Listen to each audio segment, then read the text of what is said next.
Imagine harnessing the power of nature to relieve pain, reduce anxiety, and fight infections all from your kitchen. Today, we're unlocking the secrets of lemongrass oil through the ancient art of steam distillation. Get ready to transform simple grass into liquid gold. Introduction. Hey, natural remedy enthusiasts! Welcome back to Natural Home Remedy.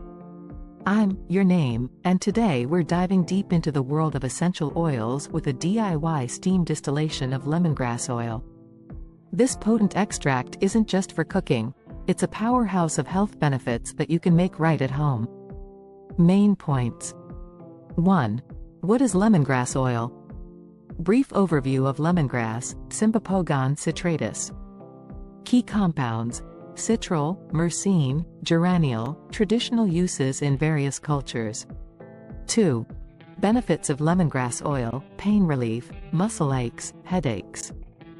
Anxiety and stress reduction, antimicrobial properties, digestive aid, skin health. 3. Steam distillation process, equipment needed: large pot, heat-resistant bowl, ice, lemongrass. Step-by-step guide to setting up your distillation apparatus. Extracting the oil, timing and temperature control, separating the oil from hydrosol. 4.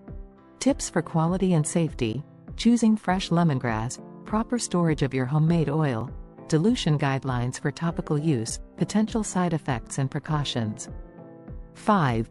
Remedies and applications: aromatherapy, diffuser blends for stress relief, topical application, massage oil for sore muscles, hair care, scalp stimulating treatment, home use, natural air freshener and insect repellent, culinary applications, flavor enhancer in teas and cooking. Recap the amazing benefits and versatility of lemongrass oil. Encourage viewers to try the steam distillation process and share their experiences in the comments.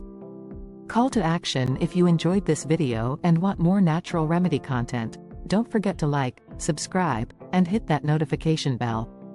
Share this video with friends who love DIY wellness solutions. And remember, nature has a remedy for almost everything. You just need to know where to look.